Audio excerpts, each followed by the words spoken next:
5 minutes a day is how you can harness the power, how you can leverage the power of consistency and the power of habits and the power of your subconscious mind to your advantage. Your subconscious mind is probably working against you because it's working against everyone, because we don't understand the power of our subconscious mind, and we don't really understand the role it plays in our life. In the sense that for 95 to 99% of our day, we're operating on a subconscious level. We're not consciously thinking. There's very little conscious thought, conscious choice involved in our day-to-day life, in our day-to-day lives. Very little conscious thought. Even what I'm saying now is somewhat a subconscious program. I've said it before. I kind of know what I'm going to say next.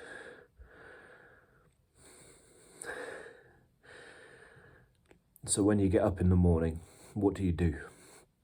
The chances are, when you wake up in the morning, you do the same thing every day. The chances are, your alarm goes off, you probably do the same thing every single day. When your alarm goes off, you either press snooze or you get up.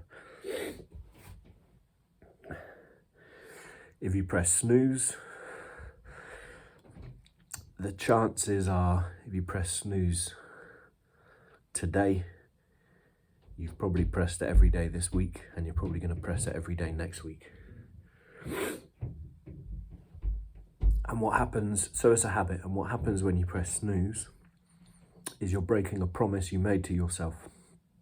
You're breaking a promise you made to your subconscious. When you set your alarm last night, when you set your alarm, you were giving your subconscious a direct instruction, which said, you set your alarm for 6 o'clock, which says, I'm getting up at 6 o'clock.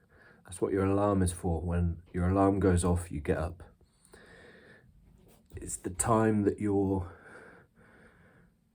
the whole point of an alarm is it's the time you need to get out of bed. Now you might say, I need a bit of time to wake up. I'm not a morning person. I like to press snooze. But actually what's happening when you press snooze is you're giving your subconscious a double binding message. So the night before, you're setting your alarm for 6 o'clock and you're saying to your subconscious, get up at 6 o'clock. I get up at 6 o'clock. Then the moment you press snooze, you're breaking that promise that you made to yourself the night before, and you've not even got out of bed yet. And you've already broken the first promise of the day that you've made to yourself. And what you might find is, your timekeeping isn't great.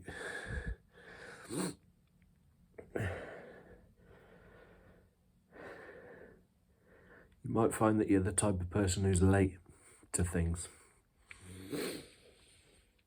You might also find you're the type of person who doesn't make decisions very easily.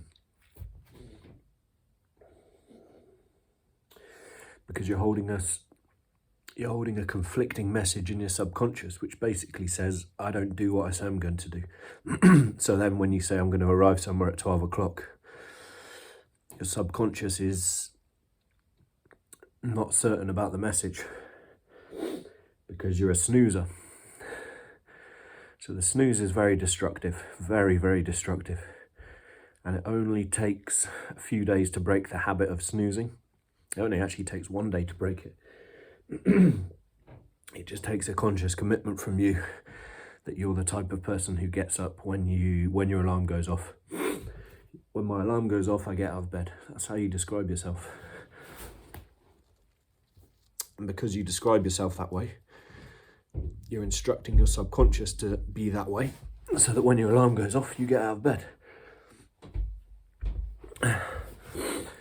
Which will mean you have a 100% record of doing what you say you're going to do, of keeping your word to yourself. And you've got a record to defend throughout the day. So if you're a snoozer, get up when your alarm goes off and watch what changes. Make that one change in your life and everything else can change. Timekeeping, procrastination, decisiveness. That's 5 minutes. Same again tomorrow.